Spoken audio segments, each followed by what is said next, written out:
Waalaikumsalam warahmatullahi wabarakatuh. Pertama-tama izinkan kami untuk memperkenalkan diri, perkenalan nama saya Nurul. Nama saya Ibarat Sandi.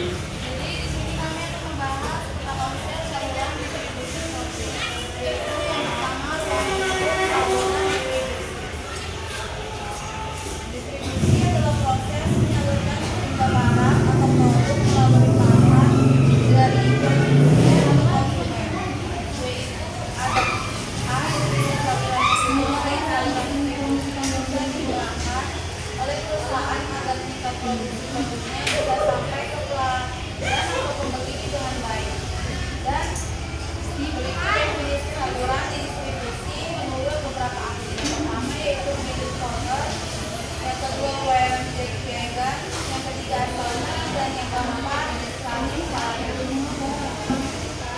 Dan yang B yaitu adalah konsep saluran distribusi.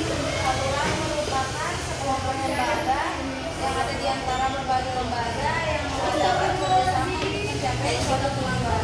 Yang kedua, anggota kelompok terdiri atas beberapa pedagang dan beberapa agen, serta ada sebagian yang dimaksud oleh nama dan sebagian yang lain tidak. Yang ketiga, tujuan dari saluran distribusi adalah untuk mencapai pasar-pasar tertentu.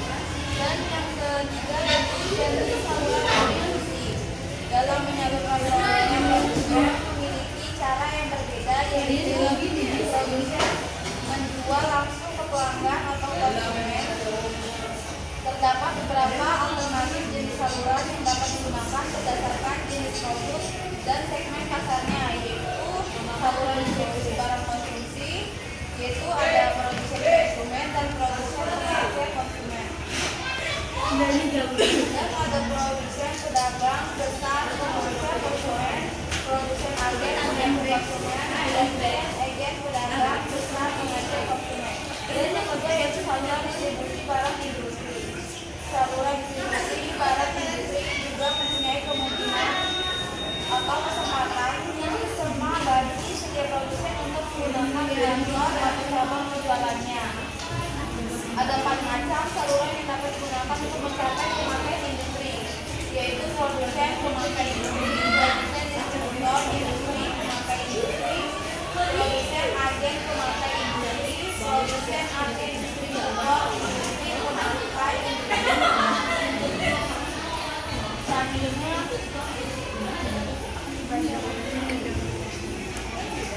Saya akan menjelaskan fungsi anggota saluran distribusi. Saluran distribusi pada dasarnya memiliki fungsi yang sama seperti dalam kegiatan perdagangan. Fungsi saluran distribusi adalah aktivitas yang dilaksanakan anggota seluruh distribusi dalam memindahkan barang dari produsen ke konsumen dan menciptakan kegunaan produk tersebut bagi konsumen. Ada beberapa fungsi yang dilaksanakan oleh anggota distribusi, antara lain yang A, informasi. Berbagai macam informasi sangat diperlukan dalam penyaluran barang-barang karena dapat membantu untuk menentukan sumbernya. Yang B, promosi adalah aktivitas yang mekomunikasikan keunggulan produk dan membujuk pelanggan sasaran untuk membelinya.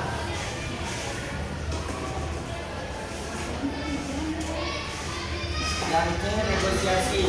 Fungsi negosiasi yang dilaksanakan anggota saluran distribusi terhubung dengan usaha untuk mencapai persetujuan akhir mengenai harga dan hal-hal lain sehubungan dengan penawaran sehingga perpindahan hak kepemilikan dapat dilaksanakan.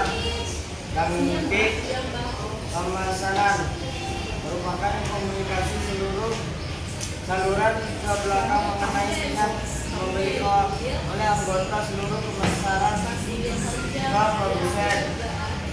E, pembiayaan untuk memiliki semua barang, memiliki konsumen penyaluran ataupun produsen memerlukan sejumlah dana. Yang M, pengambilan risiko. Anggota saluran distribusi mengambil beberapa risiko yang hubungan dengan pendistribusi produk dari perusahaan sampai kepada konsumen akhir. G. Fisik.